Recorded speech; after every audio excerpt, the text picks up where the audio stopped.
Hello, everyone. Joe Brock from the Labor Relations Institute. Thank you for signing into the webinar. We appreciate it, and we're coming up on your union election. And this is a class that was given to a number of the employees, but there are a number of employees who missed this.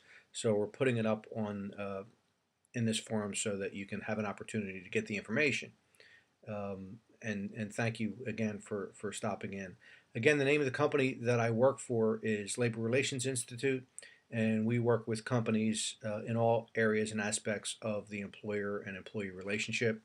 We promote positive employee relations, and we work with managers and train managers. And in this case, we also consult with you and give you information that hopefully you'll be able to use that will help you make a good business decision. And remember, that's what this is. It's a business decision. It's not an emotional decision, and it's not one to ratify whether or not you're happy with your employer.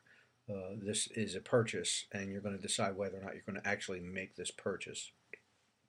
Now, when I had a round of employee meetings in the past, before with LifeCare and LifeCare employees, many of them said that, well, yeah, but you pay dues, and the dues comes out of your paycheck, but the union provides for education and pays for your college and tuition reimbursement, and that is totally untrue.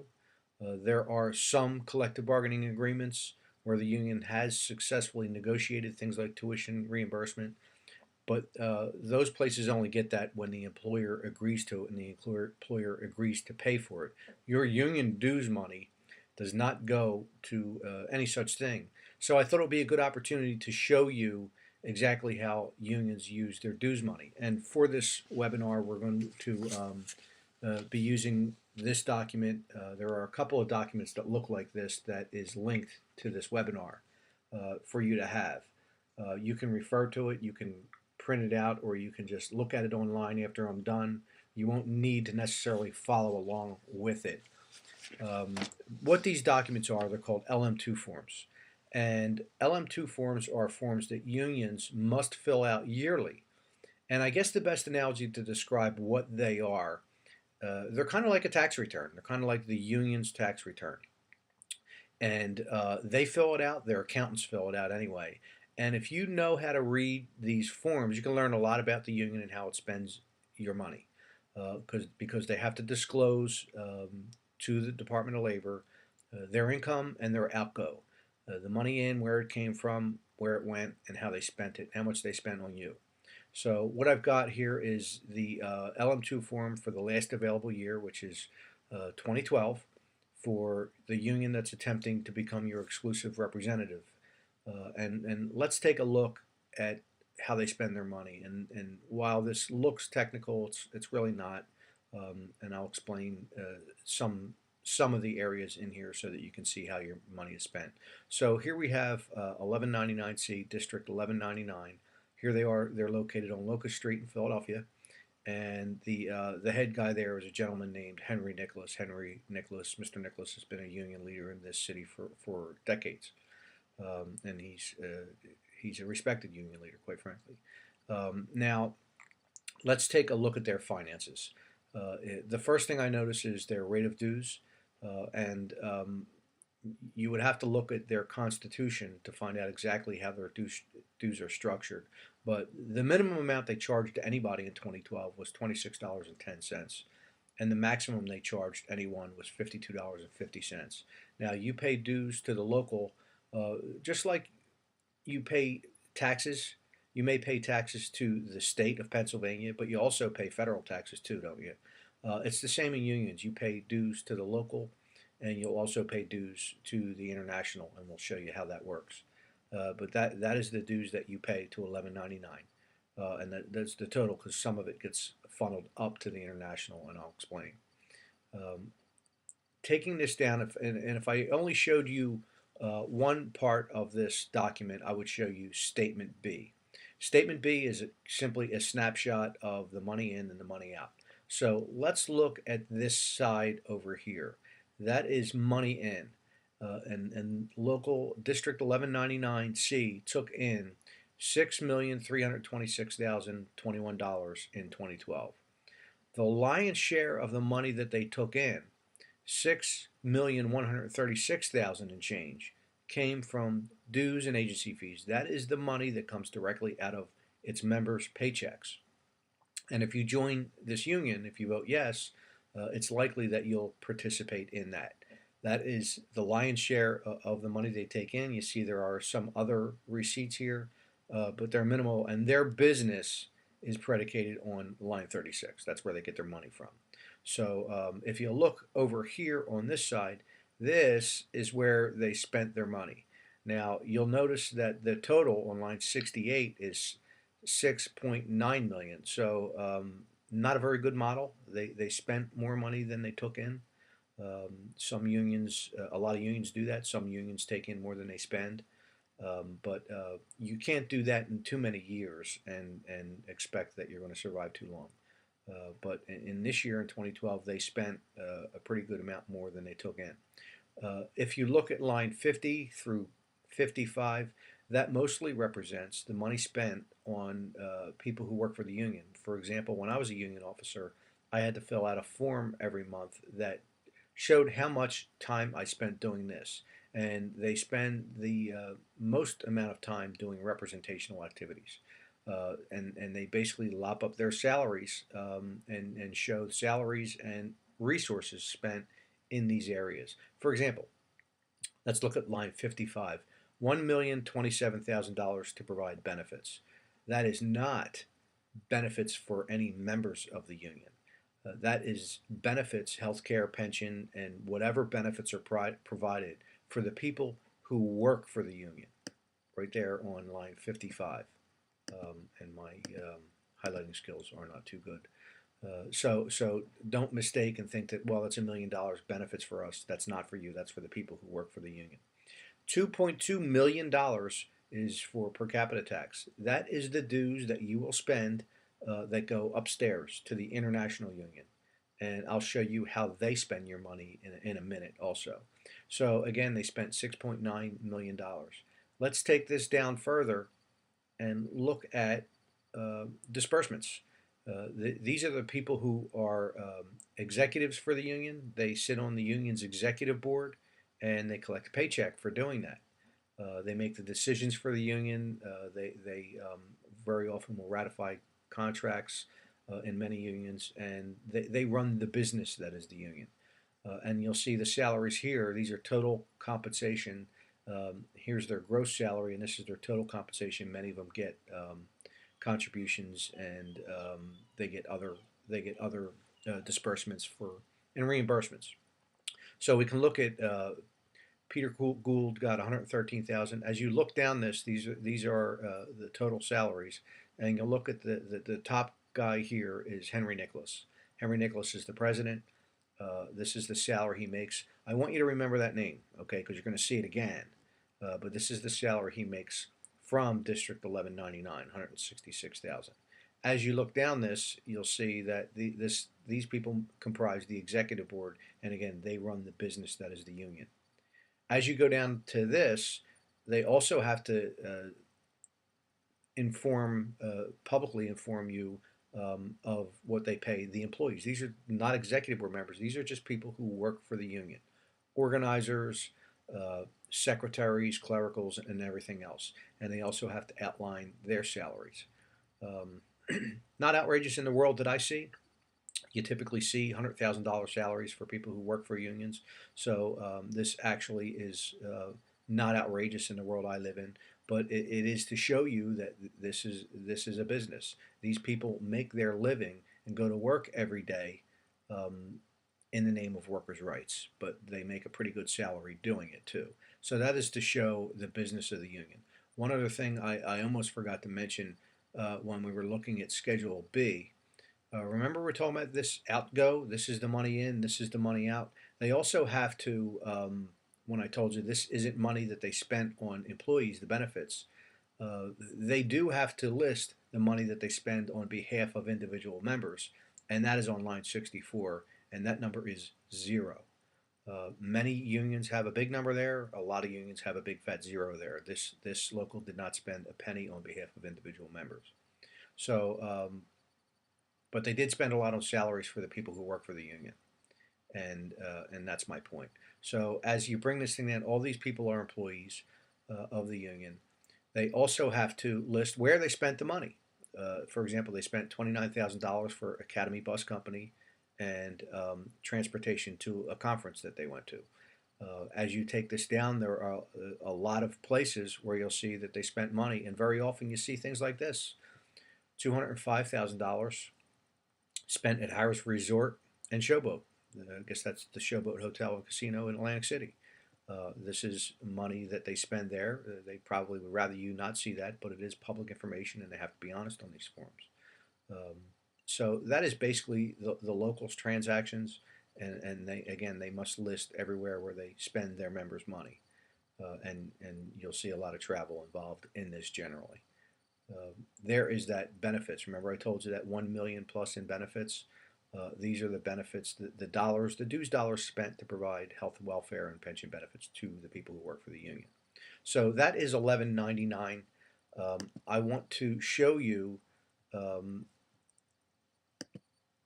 the internationals. Remember, I told you that per capita gets kicked up. Well, all the districts and locals kick up per capita from every member. That amount is $16.45 to 2% of pay. That's international dues, um, but you pay it to the local, and they kick up that amount that you saw in that figure. So let's look at their statement B. This is their money in and their money out.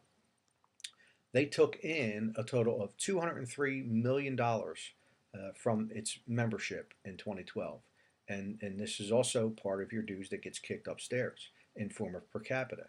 And here you'll see again the lion's share of their income comes from line 37, per capita tax. That also is money coming directly out of your paycheck. So again, the lion's share of their money comes from you. That's what they're selling. They're selling a service to you, and that's what you're going to pay for. You're going to participate in this number. I also note that if you look at the union's constitution, dues and per capita isn't all you pay. You're also subject to union fees, initiation fees very often, fines. If you break a union rule, you can pay a fine. Assessments, right? An assessment is if you've ever had a condo or a homeowners association, they can assess you basically whenever they want. Um, Unions in general can, and in this Constitution, I'm not sure what it provides for because they haven't provided it to you, have they?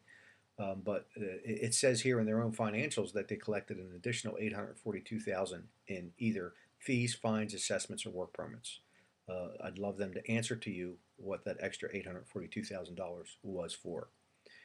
The other thing that jumps out of me here is they spent or they took in an additional $11,995 because they sold investments in fixed assets.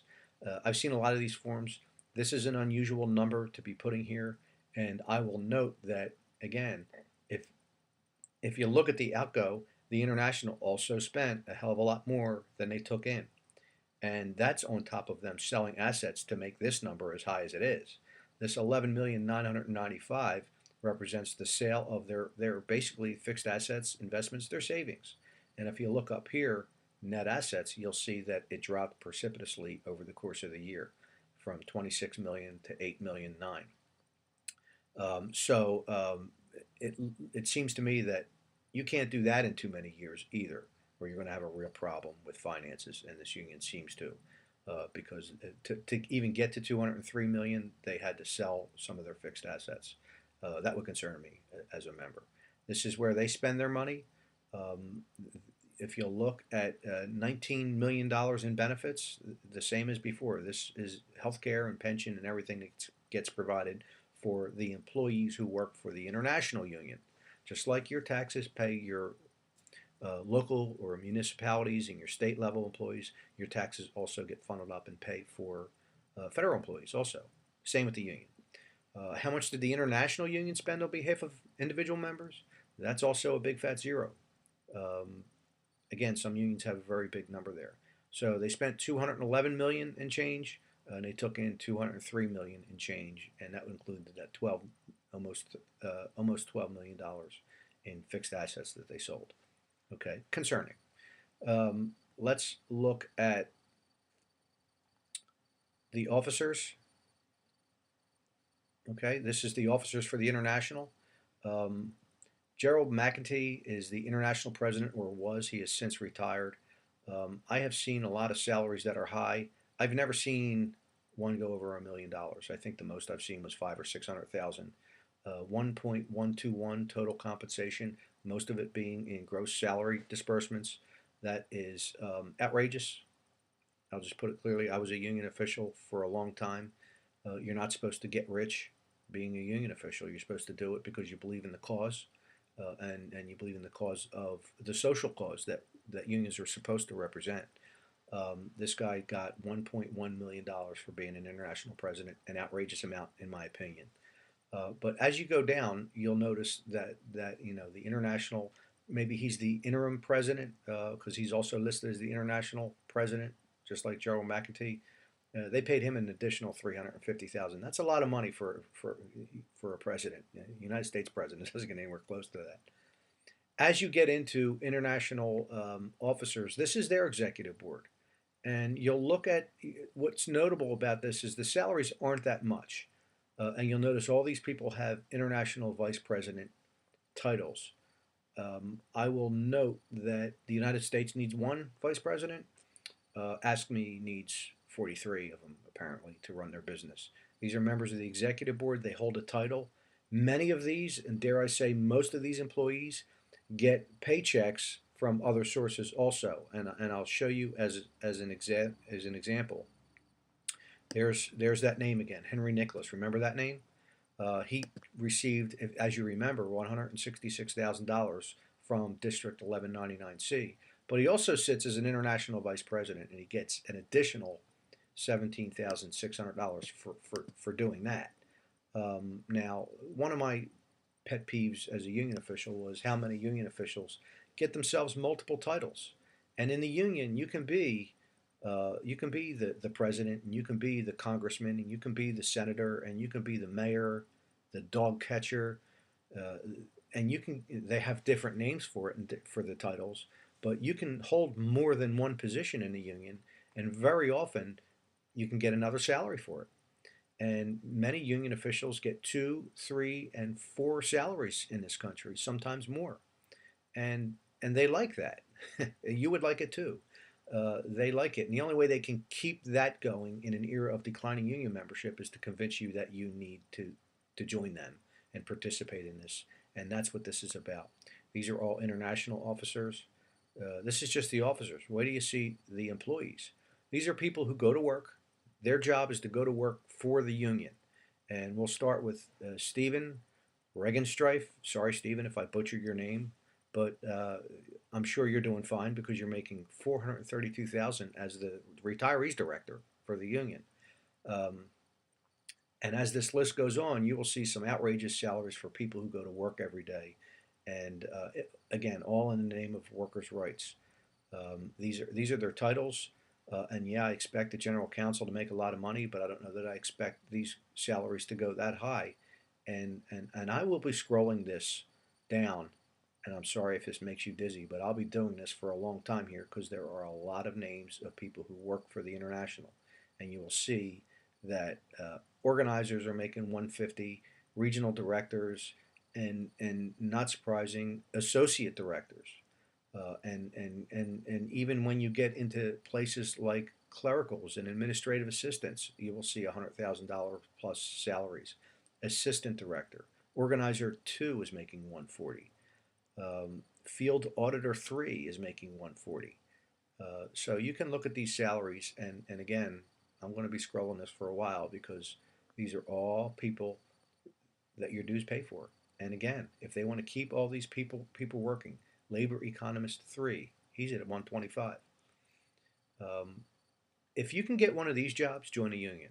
Good luck getting one, but if the choice is to get one of those jobs, that's not a bad deal, right? Look at these salaries. It's what your dues goes for. It doesn't go to provide you a benefit. It goes to provide the representative mechanism for the union, and all these people work for the union, and your dues are going to pay all these people. Um, and we're getting into areas of Field Auditor 3 at 115. So here we go. I'm going to just take it to the end. Again, these are page after page of employees. And this is quite a thick document because so many people work for the International Union. This is their numbers. The union fills this out, and they provide it to the Department of Labor. So this is an official document. This isn't something the company prepared, um, or anyone else. This is something that the union prepares to turn over to the government. It becomes public information. So they also have to list everywhere they spend their money. Without making this video longer than it need be, I'll represent that hundreds and hundreds of thousands of dollars are spent at hotels and airlines. Nearly every airline is on here, and many of the major hotel and resort chains are on here also.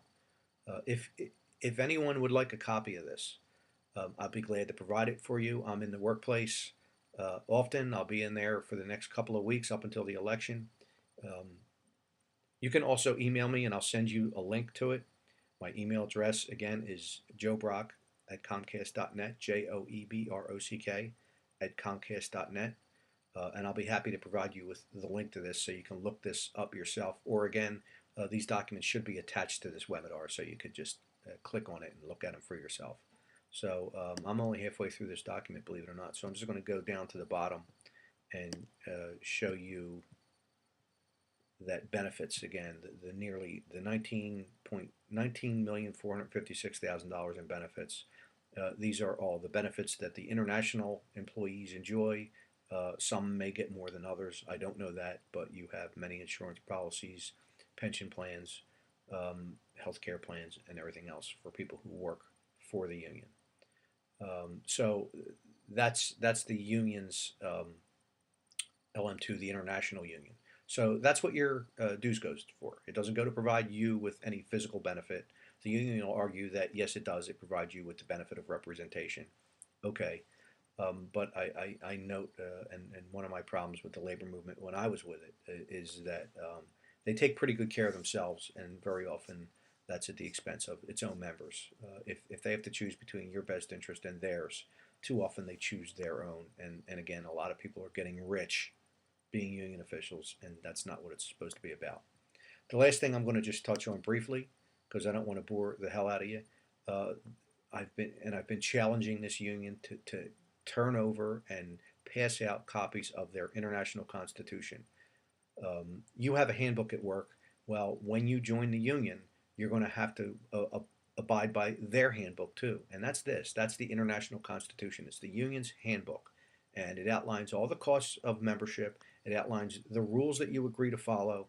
And if you look at what's in here, there are page after page on finances, how much money you'll pay. And it is not just dues. There is also a trial process outlined here in Article 10, and this outlines the rules that you agree to follow. Let me see if I can just scroll to it real fast. And it goes on for many pages. Come on, Joe.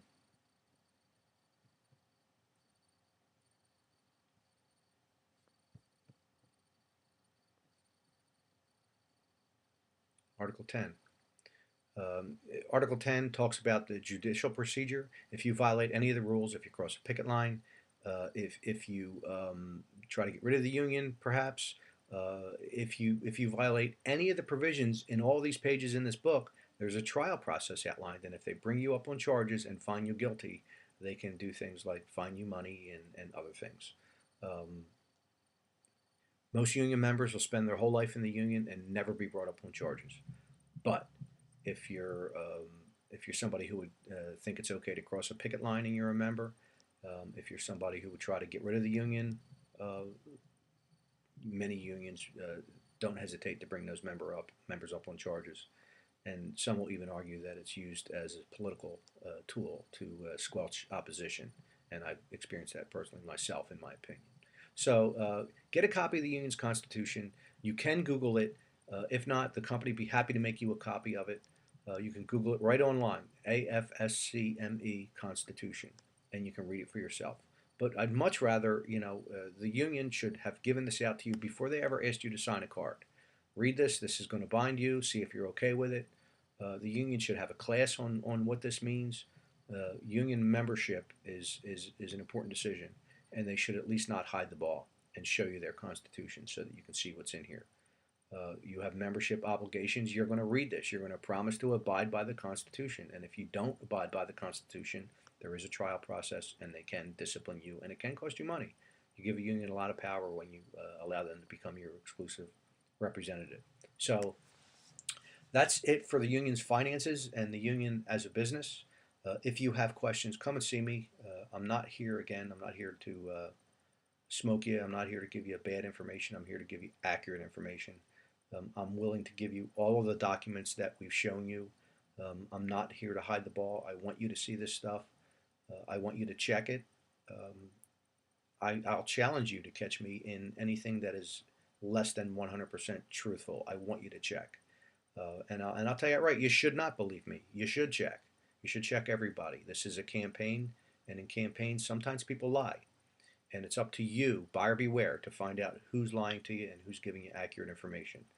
And if you ever catch me in a lie, shout it from the trees. I'm not here to lie to you.